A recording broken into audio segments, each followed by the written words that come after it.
Halo teman-teman, jumpa lagi masih tetap bersama saya Mas Didi. Di video kemarin kita membahas tentang bagaimana budidaya kutir yang baik dan benar agar bisa menghasilkan kutir yang melimpah.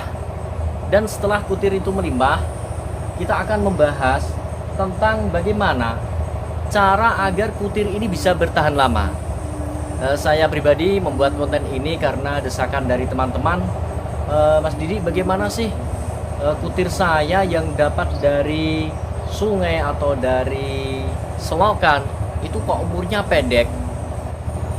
Memang benar teman-teman, memang secara umum kutir itu umurnya pendek sekali, paling-paling bertahan hanya beberapa hari dan maksimal sekitar 7 hari lah. Nah, setelah kalian melihat video ini dan mau mengaplikasikan, tentunya insya Allah kutir ini akan bertahan lama dan bisa digunakan untuk pakan gupi maupun cupang sampai berhari-hari, berminggu-minggu, bahkan sampai berbulan-bulan teman. Ada penasaran? Mari saksikan video berikut ini.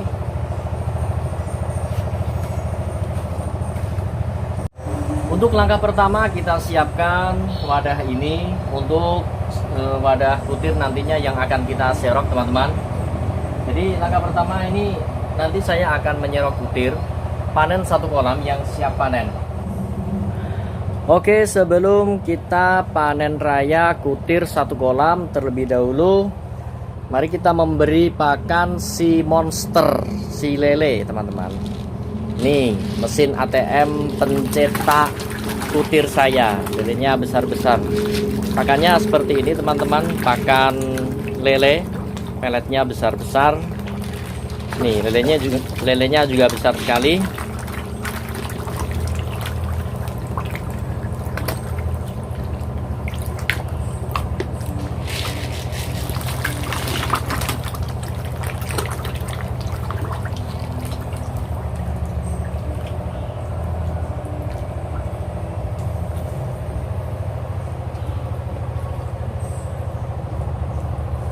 Oke, nggak usah pakai lama, langsung saja kita mulai penyerokan dan pengambilan si kutir dari dalam kolam. Kita pindah ke wadah yang sudah kita siapkan tadi. Kita ambil atau kita serok kutir di dalam kolam ini sampai semuanya habis. Meskipun kita ambil sampai habis, tentunya masih ada beberapa kutir yang masih terlewat, yang mana nantinya kita gunakan sebagai starter. Jadi kita nggak usah mengasih starternya lagi. Nah, setelah kutir kita ambil sampai habis, langkah selanjutnya yaitu air nanti kita kuras atau kita pindah ke kolam sebelah yang ada lelenya, dan kita sisakan sekitar 40% dari air asal semula. Setelah kita sisakan 40%-nya, kita ambilkan dari limbah air lele yang ada di sampingnya tersebut, sehingga keadaan air sama dengan keadaan air semula, menjadi 100% lagi. Bagi kalian yang baru pertama kali mengunjungi video di channel ini, di channel Mas Didi Gupi, silakan kalian untuk menekan tombol subscribe, karena menekan tombol subscribe itu gratis. Dan tentunya kalian akan mendapatkan video-video terbaru dari saya yang terkait dengan beternak atau budidaya ikan gupi maupun ikan cupang.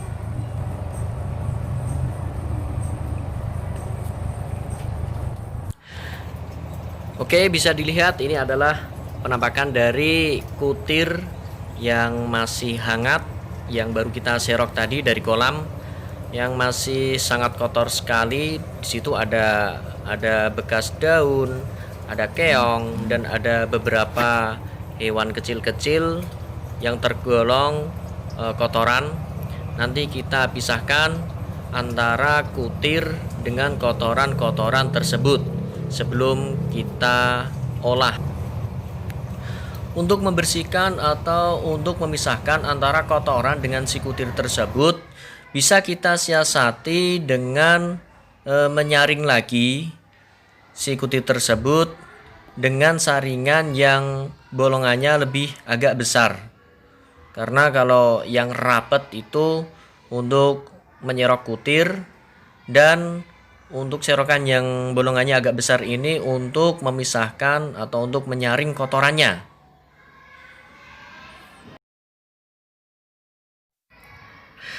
Setelah semuanya siap, kita tinggal menuangkan air yang berisi kutir tadi ke dalam wadah yang kosong. Nah, dengan sendirinya kotoran tersebut akan tersangkut pada saringan. Kita buang, kita saring lagi, dan cara ini bisa dilakukan sampai berulang-ulang hingga nantinya kutir tersebut menjadi bersih tanpa kotoran apapun.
Kalau kita rasa kutir ini sudah bersih dari kotoran, kita lanjutkan untuk langkah selanjutnya, yakni kita menyiapkan wadah kecil atau boleh plastik atau apapun lah yang sekiranya bisa untuk menaruh kutir. Kalau saya pakai wadah ini.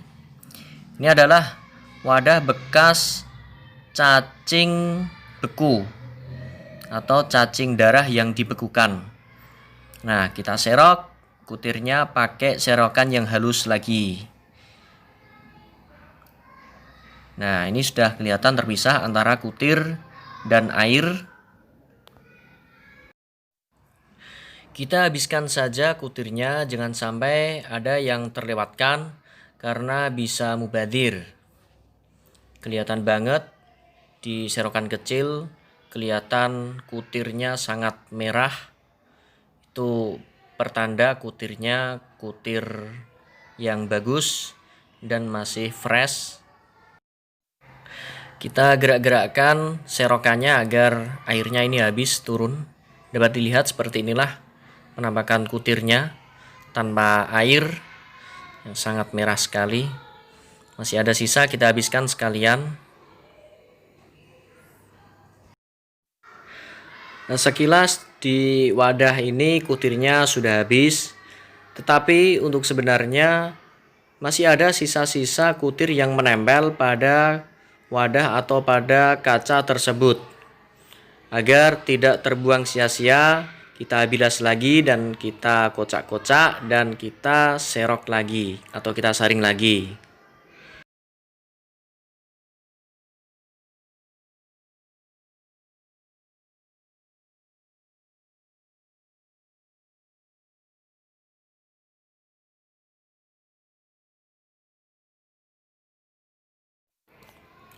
Setelah kutir ini melalui beberapa proses tahapan-tahapan sampai akhirnya kutir ini menjadi bersih, tentunya kita akan melanjutkan ke tahapan yang selanjutnya.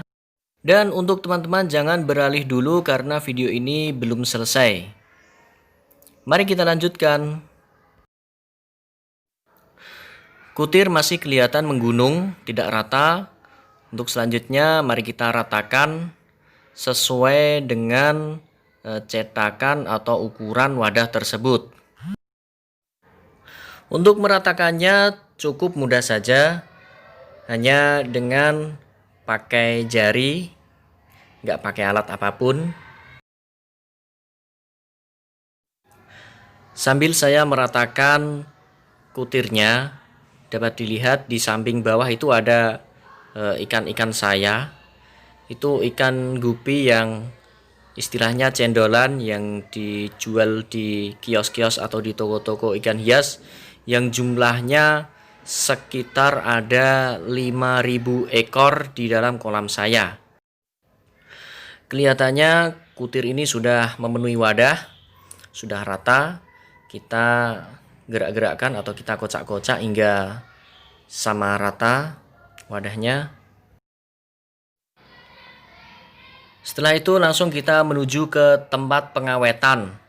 Nah, disinilah di kulkas atau di freezer kutir ini, kutir yang masih hidup, yang masih fresh ini saya bekukan biar awet, bisa bertahan sampai berhari-hari, berminggu-minggu, bahkan sampai berbulan-bulan teman-teman.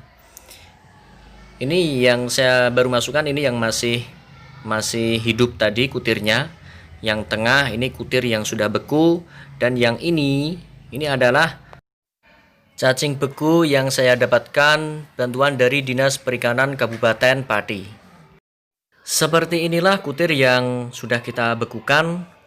Yang menjadi pertanyaan, kutir yang sudah beku seperti ini, kalau dikasihkan makan ke ikan, doyan apa enggak? Mari kita lihat. Ini saya ambil kutirnya, saya kasih di tank atau di akuarium yang berisi ikan gupi. Saya celupkan. Nah, dapat dilihat ternyata si gupi masih lahap dalam makan kutir beku. Ada dua cara pemberian makan si kutir ini kepada ikan. Yang pertama, kutir bisa dalam keadaan beku, langsung kita kasihkan makan ke ikan. Dan cara yang kedua, kutir ini kita bisa cairkan dulu. Setelah cair baru kita kasihkan makan ke ikan. Cara ini bisa diaplikasikan kepada pakan-pakan yang lain. Bisa pakan jentik, atau bisa infusoria, atau pakan-pakan hidup lainnya.